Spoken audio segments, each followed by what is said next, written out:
Assalamualaikum warahmatullahi wabarakatuh. Salam sejahtera bagi anak-anakku sekalian.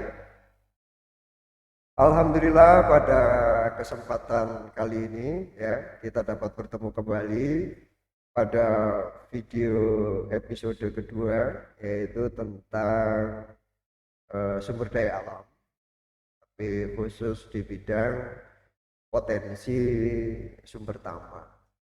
Ya, pada episode pertama kemarin kita sudah berbicara tentang sumber daya alam juga, tapi pada potensi hutan.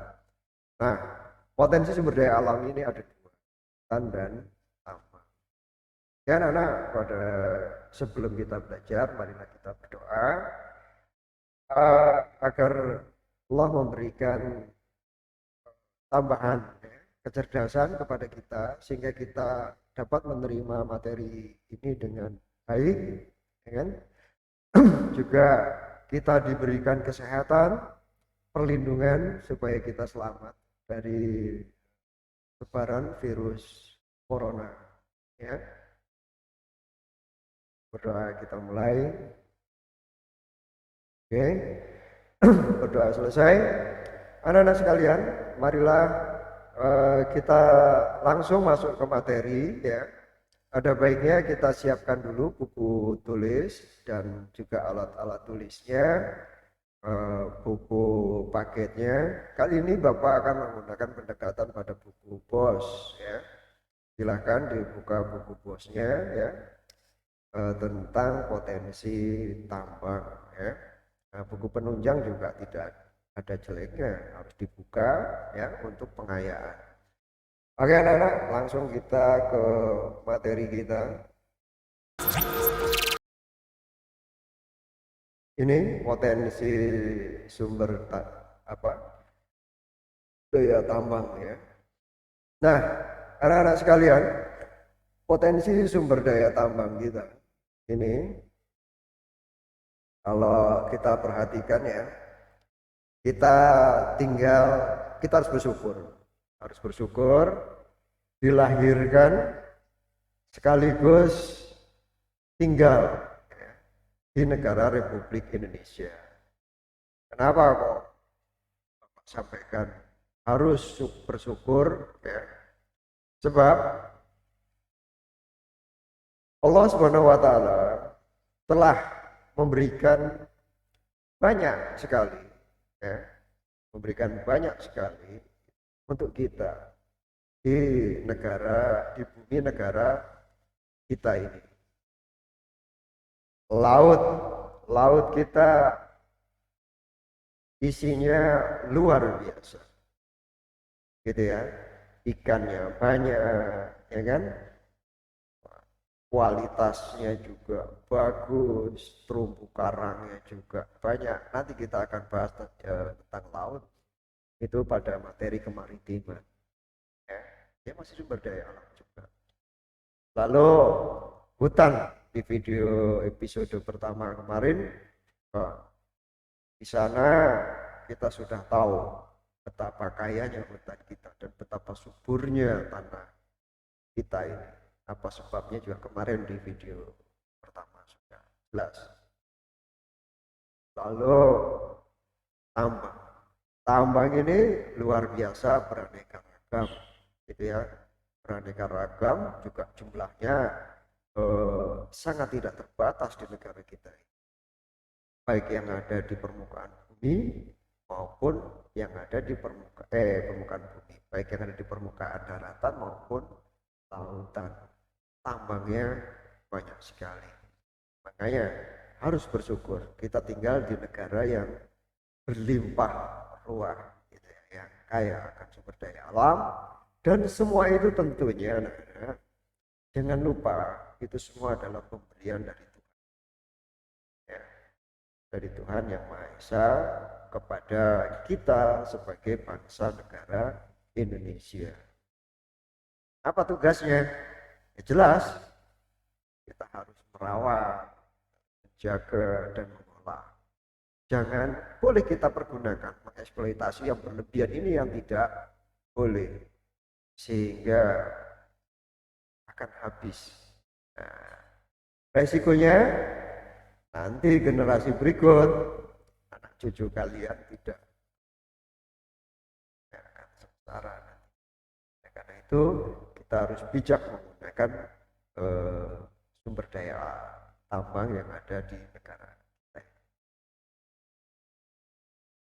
Dari buku ini, anak-anak kalian bisa apa namanya, sedikit banyaknya apa mengetahui ya dari buku BOS bahwa negara Indonesia ini merupakan salah satu negara di dunia yang kaya akan bahan tambang. Dia sudah sampaikan ya, kita harus bersyukur ya. Lalu untuk apa bahan tambang itu semua? Jelas itu merupakan aset ya, kekayaan bagi negara kita yang bernilai ekonomis tinggi, gitu ya. Nah, karena apa? Semua manusia, semua negara membutuhkan produk hasil tambang yang dari Indonesia. Ya, tambang produk Indonesia kembali ya. Nah itu semua negara membutuhkan. Nah, hasilnya apa? Ya, hasilnya jelas pendapatan negara atau devisa negara. Nah, devisa negara atau pendapatan negara itu untuk apa? Untuk pembangunan infrastruktur salah satunya. Contoh infrastruktur jalan tol ya. Kita banyak jalan tol sekarang ya kan. Mau kemana aja mudah dan cepat. Nah, kalau saat ini sedang dibatasi ya, ya kita maklum sebab apa? Bukan hanya di Indonesia, tapi di dunia ya. Anak-anak, bukan hanya di Indonesia, tapi di dunia karena kita memang sedang menghadapi masa pandemi COVID-19 ya. Dan kita harus bisa menjaga semua itu. Karena itu ya wajar kalau mobilitas kita dibatasi ya. Supaya kalian juga saling memahami. Nah, itu ya. Tadi akses jalan, terus pelabuhan, lalu bandara, terminal, ya kan, stasiun, itu semua untuk bangsa dan negara Indonesia. Lalu sekolah, ya kan, dibangun, ya kan, rumah sakit dan sebagainya, banyak sekali. Ya. Nah, anak-anak sekalian, untuk apa sekolah dibangun? Sekolah dibangun jelas untuk mencerdaskan kehidupan bangsa, sebagaimana yang ada dalam pembukaan Undang-Undang Dasar 45. Ya. Bahwa negara punya kewajiban mencerdaskan kehidupan bangsa. Ya. Tapi kalian nggak boleh protes, kok tapi sekarang kondisi begini ini ya, kita tidak tatap muka, itu memang kebijakan yang diambil oleh pemerintah baik, sebab jika kita tatap muka resikonya kalau terjangkit COVID-19 siapa yang akan menderita? Kita semua juga kan, resikonya adalah kematian. Karena itu kita harus bisa saling menjaga. Nah, pemerintah sudah memberikan fasilitas bantuan, buku pos, ya kan, internet. Nanti insya Allah nggak lama lagi ada bantuan kuota internet, ya. Lalu di kampung-kampung itu juga sudah difasilitasi internet, ya kan. Ya. Lalu kalian juga dapat bantuan dana operasional sekolah atau dana BOS setiap siswa 1.100.000 itu semua untuk keperluan operasional sekolah ya. Nah, itu harusnya kita manfaatkan dengan baik gitu loh. Nah, sekarang bukunya sudah gitu ya, Bapak sudah buatkan videonya ya kan, tergantung kalian mau belajar atau tidak, belajar bermalas-malasan atau sungguh-sungguh, tergantung diri kalian sendiri. Ingat, yang menentukan kesuksesan bukan Pak Guru dan Bu Guru, tapi diri kalian, ya, diri kalian. Pak Guru dan Bu Guru di sini hanya membantu, mengawasi dan membimbing, ya. Tuh. Itu jelas anak-anak ya, yang menyampaikan materi ya. Kali ini malah orang tua sangat berperan aktif, ya. Harus sangat berperan aktif mendampingi anak-anaknya pada saat belajar, ya.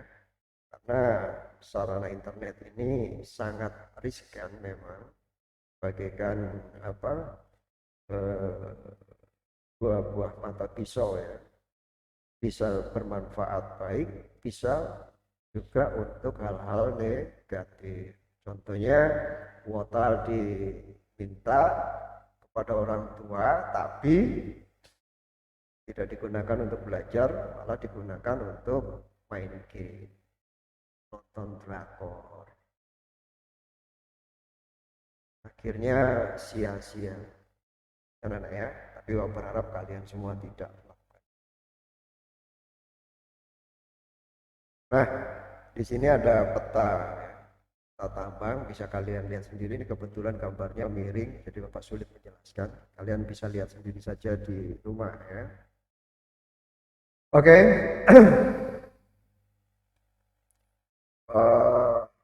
Di buku pos tadi, ya buku posnya halaman bisa kalian buka. Halaman 28 ya. Halaman 29-nya tentang minyak bumi dan gas. Minyak bumi dan gas. Ya.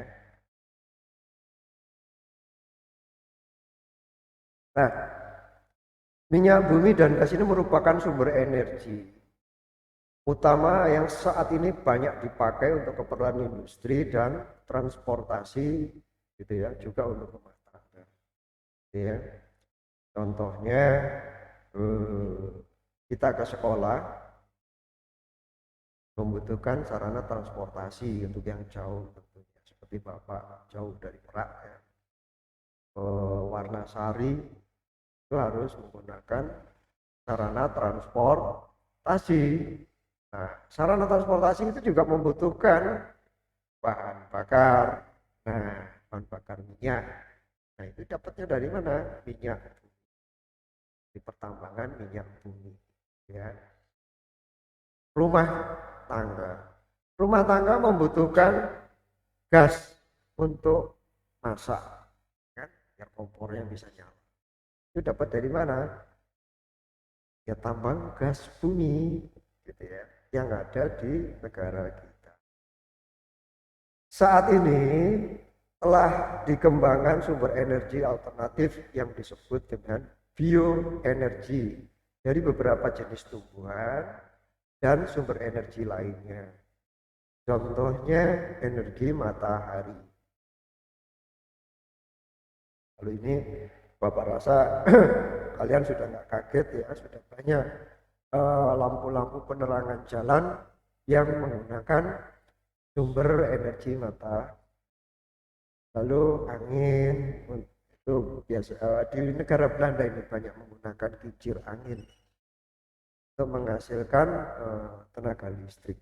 Lalu gelombang, ya. Apa gelombang?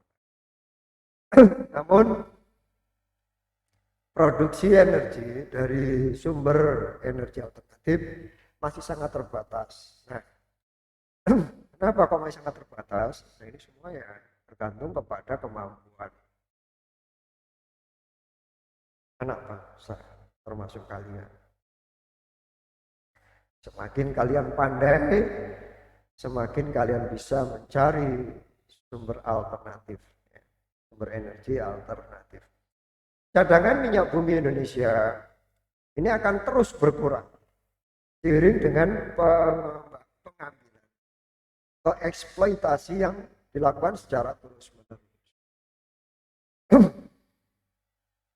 Jelas anak-anak, kalau kita lihat di sini, pasti ya sumber energi alternatif ini tambah ke sini akan semakin berkurang, gitu ya. Sebab apa?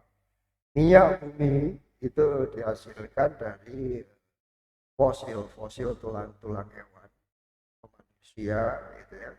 Juga tumbuh-tumbuhan yang sudah ribuan tahun gitu, sehingga menghasilkan minyak, dan minyak itulah yang ditambang. Bisa habis? Bisa, lama-lama ya habis, gitu ya. Nah, oleh karena itu harus digunakan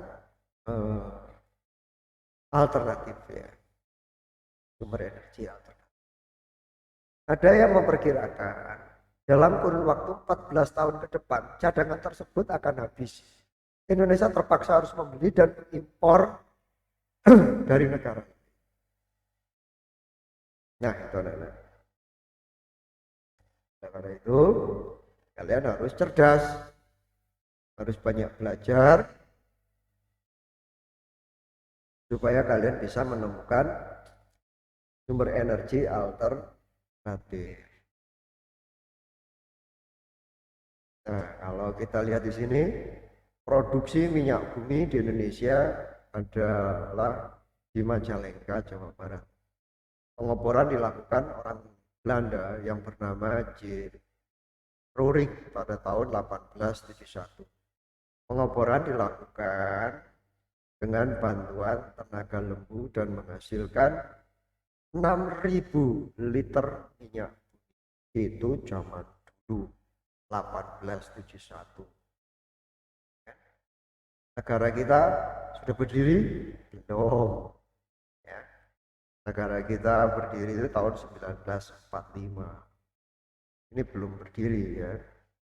Dan anak pengeboran sudah ada dari zaman dulu, sudah dieksploitasi kekayaan sumber daya alam kita. Makanya ada yang memprediksi kalau 14 tahun ke depan akan habis kalau tidak dibuatkan sumber energi alternatif. Anak-anak ya, hal itu tidak akan terjadi jika kita cepat mencarikan sumber energi alternatif tentunya. Ya anak-anak ya. Nah, ini adalah daerah-daerah penghasil minyak bumi yang ada di Indonesia. Kita perhatikan bersama. Untuk Sumatera. Sumatera itu ada di Pereula atau Danluk Sumawe. Itu ada di Nangro Aceh Darussalam. Ada juga di, itu kan di daratan ya. Ada juga yang di sungai ternyata. Nah, di Sungai Pakning dan Dumai itu di Riau. Yang ada di sungai kan. Ada juga yang di laut. Supaya kalian tahu penambangan ini. Ada di daerah Pelaju, ada Sungai Grong, Sungai Muara Enim yang ada di Sumatera Selatan. Nah, itu untuk di Kepulauan Sumatera. Berikutnya yang ada di Pulau Jawa. Di Pulau Jawa juga ada tambangan minyak di Jati Barang, daerah Majalengka, Jawa Barat. Ya. Sudah ada, itu sudah mulai dibor tahun 1871 tadi kan di Majalengka ini. Lalu di daerah Wonokromo, Delta Jawa Timur, Cepu, Cilacap. Nah, di Cepu ini yang terkenal adalah Blok Cepu ya. Nah, itu yang sempat juga rame ya. Nah, tapi perlu kalian ketahui anak-anak, semua ini masih dikelola oleh tenaga asing. Nah, supaya kalian tahu, masih banyak dikelola oleh pertambangan ini oleh orang-orang dari luar negeri ya. Lalu mana bangsa kita? Nah, kitanya belum punya kemampuan untuk mengolah. Oleh karena itu anak-anak, mari kita belajar gitu ya, sungguh-sungguh ke depan supaya kita bisa yang menjadi pemimpin untuk mengolah sumber daya alam yang ada di negara kita. Jangan orang lain dan bangsa lain. Oke. Lalu yang ada di Kalimantan itu ada di Pulau Tarakan, Balikpapan, Pulau Bunyu, dan Sungai Mahakam, ya, di daerah Kalimantan Timur. Lalu daerah rantau Tanjung, Amuntai, daerah Kalimantan Selatan. Lalu di daerah Maluku, ada di Pulau Seram dan ada di tenggaranya, ya. Lalu daerah Papua, Papua itu ada di Kelamono, Sorong, dan Bambu. Banyak, ya. Ini sesungguhnya masih banyak. Ini kita, tentunya data ini diambil hanya sampel saja. Masih banyak karena negara kita adalah negara yang kaya akan tambang minyak. Selain ada minyak, di negara kita juga penghasil batu bara.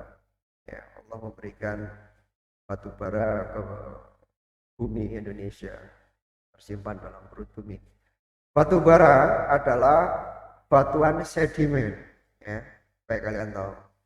Batu bara itu merupakan batuan sedimen atau batuan endapan yang terbentuk dari sisa tumbuhan yang telah mati dan mengendap selama jutaan tahun yang lalu. Sama, minyak juga sama. Cuma kalau minyak bentuknya cair, kalau ini bentuknya padat, batuan. Ya, supaya kalian tahu. Unsur-unsur yang menyusun itu adalah karbon, terus hidrogen, juga ada oksigen. Ya, nah ini contoh batu bara. Nah, batu bara ini digunakan sebagai sumber energi untuk keperluan ya, industri yang nantinya akan bermanfaat buat kita. Contohnya Indonesia yang ada di Suralaya yang menghasilkan listrik, ya untuk konsumsi Jawa, Bali. Ini kalau kita perhatikan, perusahaan tersebut menggunakan batu bara diolah jadi listrik yang bisa kita nikmati sekarang. Ya. Nah, sumber batu baranya dari mana? Ya Allah berikan kepada kita yang tertanam di perut bumi negara kita. Nah, agar kita dapat menggunakan, otomatis kita harus belajar, anak-anak. Ya. Nah, tapi ingat, jangan dieksploitasi berlebihan. Bisa juga untuk keperluan rumah tangga, bisa. Untuk memasak bisa. Banyak yang sekarang menjual tungku batu bara. Lebih hemat daripada menggunakan gas sesungguhnya. Gitu loh. Nah, itu ya. Nah, itu anak-anak batu bara. Nah, batu bara, penambangan batu bara ini banyak sekali. Ada di Kalimantan, terdapat di daerah Kalimantan Timur itu di lembah Sungai Berau dan Samarinda. Lalu di Sumatera Barat ada di Ombilin dan Sawah Lunto. Lalu di Sumatera Selatan ada di Bukit Asam dan Tanjung Enir. Masih banyak yang lainnya. Ini hanya beberapa contoh saja. Lalu boksit. Boksit adalah sumber biji utama yang menghasilkan aluminium. Boksit ini bermanfaat untuk industri keramik, logam, kimia, dan metalurgi kayak KS. Itu adalah perusahaan metalurgi. Membutuhkan boksit tentunya. Indonesia merupakan negara penghasil boksit yang cukup banyak. Nih, kalau kita baca, Indonesia memiliki potensi boksit cukup besar dengan produksi mencapai 1.262.710 ton. Wow, cukup besar. Ya kan? Sebagian dari hasil tambang boksit itu dimanfaatkan untuk industri dalam negeri dan sebagian lainnya untuk diekspor. Oke. Nah, itu. Boksit ditambang di daerah Kepulauan Riau, tepatnya di Pulau Bintan, dan di daerah Kalimantan Barat, tepatnya di daerah Singkawang. Supaya kita tahu. Lalu ada lagi pasir besi. Pasir besi ini dimanfaatkan untuk industri logam. Nah, seperti pabrik baja KS, ya. Nah, itu juga menggunakan ini. Lalu industri semen. Industri semen banyak sekali di negara kita. Aktivitas penambangan pasir besi ini cukup banyak ya. Gitu ya.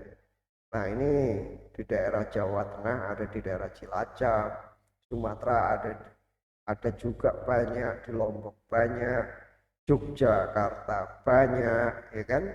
Di daerah Gunung Tegak, daerah Lampung itu juga banyak.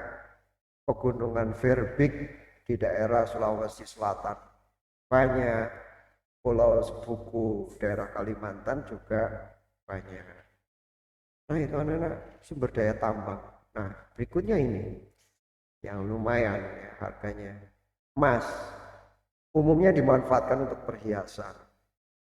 Berdasarkan data Tekmira ESDM, produksi emas Indonesia pada tahun 2003 itu mencapai 141.019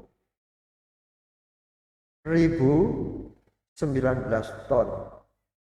Berikut ini tambang emas terbesar di Indonesia, itu yang ada di Freeport, Papua. Itu dikuasai oleh Amerika. Itu semenjak dari masa penjajahan Belanda. Karena Freeport itu memang dibuat oleh Belanda awal. Nah, terus Belanda pergi, dikuasai Amerika. Dan baru sekarang di era Bapak Presiden Jokowi inilah saham itu 60%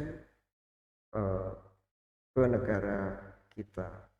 Nah, mudah-mudahan kita sejahtera anak-anak dari tambang saham yang sudah kembali ke negara Indonesia. Berikutnya Kalimantan, di daerah Sambas. Lalu Nangro Aceh Darussalam, di daerah Melabu. Lalu daerah Sulawesi Utara ada di Bolang Mangondo, terus Minahasa, Riau itu daerah Logos, Bengkulu itu daerah Rejang Lebong. Di Jawa ada, di daerah Banten ada, itu daerah Cikotok, ya, itu di penghasil emas. Kapan-kapan nanti kalau pandeminya sudah selesai, kita main ke tambak emas yang ada di Cikotok, ya, supaya kita juga tahu apa yang dilakukan oleh penambang.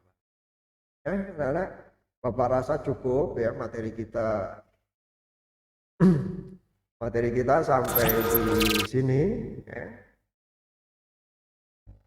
Kurang lebihnya mohon dimaafkan ya. Mudah-mudahan materi ini dapat kita terima dengan baik ya. Kalian juga dapat paham dan sudah kalian catat semua materinya sehingga menambahkan pemahaman buat kalian, bisa menambah wawasan buat kalian ya kan ke depan gitu. Ingat anak-anak, tetap rajin belajar, tetap menjaga kesehatan dan selalu berdoa ya, rajin-rajin menjalankan ibadah. Baiklah anak-anak, kurang lebihnya Bapak mohon dimaafkan. Billahi taufik wal hidayah. Wassalamualaikum warahmatullahi wabarakatuh.